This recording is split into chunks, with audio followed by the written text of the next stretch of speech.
آج ہم سنیں گے آدم علیہ السلام کی کہانی۔ بہت وقت پہلے اللہ نے سب سے پہلا انسان بنایا۔ ان کا نام تھا آدم علیہ السلام۔ اللہ نے انہیں مٹی سے بنایا اور ان میں اپنی روح ڈالی۔ اللہ نے آدم علیہ السلام کو بہت کچھ سکھایا۔ اللہ نے فرشتوں سے کہا کہ آدم علیہ السلام کو عزت دینے کے لیے سجدہ کر۔ سب فرشتے مان گئے۔ ان میں سے ایک جن تھا، اس نے منع کر دیا۔ اس کا نام تھا ابلیس۔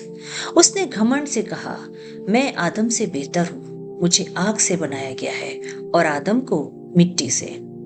اس گھمنڈ کی وجہ سے اللہ نے اس کو اپنی رحمت سے دور کر دیا۔ لیکن ابلیس بولا، مجھے قیامت تک زندہ رہنے دیجیے، میں آدم اور ان کی اولاد کو صحیح راستے پر نہیں چلنے دوں گا۔ اللہ نے اسے اجازت دی اور کہا کہ جو میرے بندے ہوں گے تو ان کے اوپر کچھ بھی نہیں کر سکے گا۔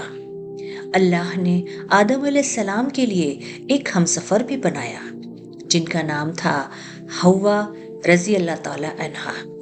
دونوں جنت میں خوشی سے رہتے تھے۔ اللہ نے ان دونوں سے کہا، تم جنت کی ہر چیز کھا سکتے ہو، بس ایک خاص درخت کے پاس مت جانا۔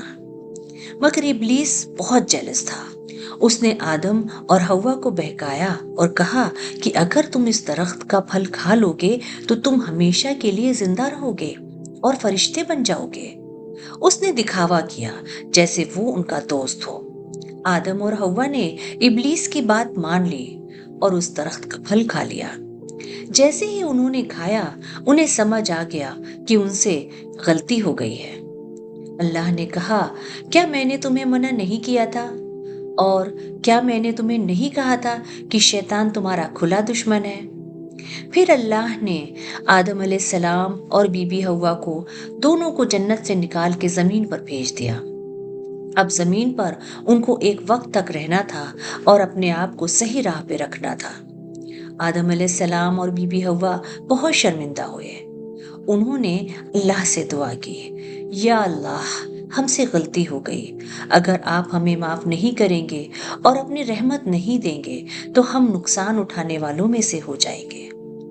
اللہ نے ان کی سچی توبہ قبول کی اور انہیں معاف کر دیا۔ تو کیا پتہ چلا کہ شیطان ہمارا کھلا دشمن ہے۔ وہ ہمیشہ ہمیں غلط راستے پر لے جاتا ہے۔ ہر انسان سے غلطی ہو سکتی ہے، لیکن اگر ہم اللہ سے معافی مانگیں گے تو اللہ بہت معاف کرنے والا ہے۔ اللہ کی راستے پہ چلنا ہی جنت کے راستے پر چلنا ہے۔ تو یہ تھی پہلے انسان کی کہانی، پہلے نبی کی کہانی۔ ایسی ہی اور کہانیوں کو سننے کے لیے آپ میرے چینل کو سبسکرائب کریں اور ہم ملتے ہیں اگلی کہانی میں۔ اللہ حافظ۔